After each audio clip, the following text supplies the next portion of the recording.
ঢালিউডের এক নম্বর অভিনেতা শাকিব খান বরাবরই আত্মকেন্দ্রিক একজন মানুষ। নিজের সিনেমার ক্যারিয়ার উন্নয়ন ছাড়া তেমন কিছু নিয়েই ভাবেন না তিনি। শুধু তাই নয়, ক্যারিয়ারের স্বার্থে নিজের সংসার সন্তানকেও তিনি বারবার লোকচক্ষুর আড়ালে রাখতে চেয়েছেন। তার বিরুদ্ধে এমন ঘটনা রয়েছে বিনোদন জগতে এবং সমালোচকরা এমনভাবেই শাকিব খানকে সামনে আনতে চান। বৈষম্য বিরোধী ছাত্র আন্দোলনে নীরবতা ভর করেছিল তার উপরে।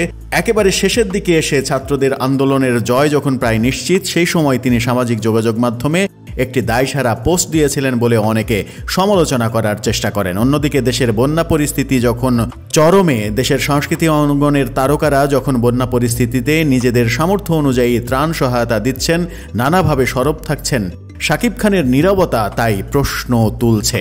এই অভিনেতার নীরবতায় সমালোচনা করছেন নেটিজেনরা।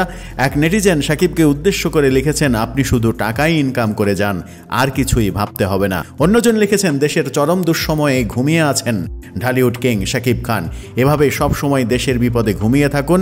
আর একজন লিখেছেন, প্রিয় খান সাহেব, বন্যা ও বানভাসীদের পাশে দাঁড়ানোর অনুরোধ করছি, ভক্ত হিসেবে এটুকু অনুরোধ।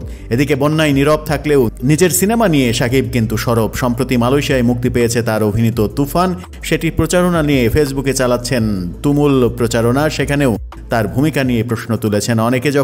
তখন শাকিব ভক্তরা বলছেন, বন্যা পরিস্থিতিতে শাকিব খান ত্রাণ সহায়তা দিয়েছেন কি দেননি সেটা ফেসবুকে ঘটা করে ঘোষণা দিয়ে ছবি তুলে সেটা মানুষকে জানান দেওয়ার কি আছে? ইসলাম ধর্ম অনুযায়ী যদি কেউ চলতে চান তাহলে ডান হাতে দান করলে বাম হাতের জানার কথা নয়। শাকিব খান তো এমনও হতে পারে বন্যা পরিস্থিতিতে ত্রাণ সহায়তা দিয়েছেন, কিন্তু সেটা ফেসবুকে কিংবা সামাজিক যোগাযোগ মাধ্যমে কিংবা গণমাধ্যমে সেটা প্রকাশ করতে চাননি, প্রচার করতে চাননি। দানের কথা প্রচার করার মধ্যে কোনো মহত্ব নেই, এমনভাবেও বলছেন শাকিব ভক্তরা।